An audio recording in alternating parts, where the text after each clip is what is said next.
भगवान शिव और देवी पार्वती की कथा भारतीय संस्कृति में अत्यंत महत्वपूर्ण और रहस्यमयी मानी जाती है। ये कथा न केवल आध्यात्मिक दृष्टि से महत्वपूर्ण है, बल्कि यह हमें जीवन के गहरे रहस्यों और नीतियों को समझने की दिशा भी प्रदान करती है। इस कथा में असीम प्रेम, त्याग, समर्पण, संघर्ष और साहस के अद्भुत उदाहरण देखने को मिलते हैं। प्राचीन काल में, जब देवों और असुरों के बीच युद्ध चल रहा था, देवताओं ने भगवान शिव की अनुग्रह प्राप्त करने के लिए तपस्या शुरू की। पार्वती, जो हिमालय की पुत्री थी, ने भगवान शिव को अपना जीवन साथी बनाने के लिए कठिन तपस्या शुरू की थी। वह जानती थी कि भगवान शिव अत्यंत कठोर और तपस्वी हैं, लेकिन उनका प्रेम और समर्पण उन्हें अपने लक्ष्य तक पहुंचाने का संकल्प दिलाता था। पार्वती ने दिन रात अपने तप से भगवान शिव को प्रसन्न करने का निश्चय किया। उन्होंने अपनी तपस्या के दौरान न केवल आहार और पानी का त्याग किया, बल्कि अपनी शारीरिक थकान और दर्द को भी सहन किया। इस दौरान वह अकेले पर्वतों में वास करती और किसी भी प्रकार की दुनिया से विमुख हो जाती। भगवान शिव को देखकर वह अडिग रही। उनकी यह कठिन तपस्या और श्रद्धा भगवान शिव के दिल को छूने लगी, लेकिन भगवान शिव ने अपनी अडिग स्थिति में रहते हुए पार्वती को परखा। आखिरकार एक दिन भगवान शिव ने पार्वती के समर्पण और तपस्या को देखकर उन्हें दर्शन दिए। लेकिन शिव का रूप बहुत ही भयंकर था। गंगा उनके सिर पर, नागों की माला, भस्म से सना शरीर और उनके कंधे पर बाघ की खाल लटकी हुई थी। वह एक योगी, तपस्वी और ब्रह्मज्ञानी के रूप में विद्यमान थे। पार्वती ने बिना किसी डर के उनका स्वागत किया और उन्हें प्रणाम किया।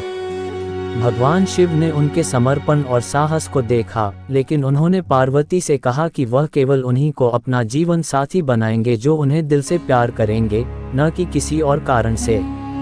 पार्वती का समर्पण और अडिग विश्वास बढ़ता गया।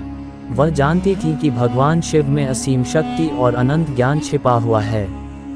उनकी आत्मा ने भगवान शिव से संवाद करना शुरू किया और धीरे धीरे भगवान शिव भी पार्वती के समर्पण से प्रभावित होने लगे।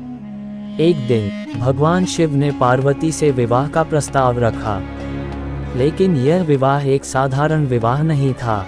यह एक अद्वितीय और रहस्यमयी विवाह था, जो पूरे ब्रह्मांड के संतुलन को नया रूप देने वाला था। विवाह के दिन शिव और पार्वती का संगम भव्य था। भगवान शिव ने पार्वती को अपने साथ लेने के लिए देवों और ऋषियों से आशीर्वाद लिया।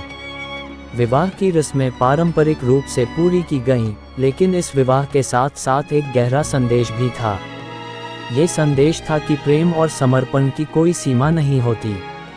भगवान शिव और पार्वती का मिलन ये दर्शाता है कि प्रेम में अधिक विश्वास और त्याग सबसे महत्वपूर्ण है। ये भी कहा जाता है कि भगवान शिव ने पार्वती से विवाह के बाद एक गहरे योग और तपस्या के दौरान उनसे ब्रह्मज्ञान की बात की। शिव और पार्वती के विवाह के बाद भगवान शिव ने उन्हें जीवन के गहरे रहस्यों और ब्रह्मज्ञान का उपदेश दिया। यही कारण है कि भगवान शिव और पार्वती को समर्पण, प्रेम और तपस्या के प्रतीक के रूप में पूजा जाता है। उनका मिलन न केवल प्रेम का प्रतीक है, बल्कि यह जीवन के हर क्षेत्र में हमें साधना और प्रयास का महत्व समझाता है। शिव पार्वती के विवाह को ही महाशिवरात्रि के रूप में मनाया जाता है। उनके विवाह के बाद देवी पार्वती ने भगवान शिव से गृहस्थ जीवन के सारे अनुभव सीखे। शिव और पार्वती के मिलन से दुनिया में अनेक घटनाएं घटी, जैसे कि गणेश जी और कार्तिकेय जी का जन्म हुआ, जो उनके जीवन के महत्वपूर्ण अंग बने।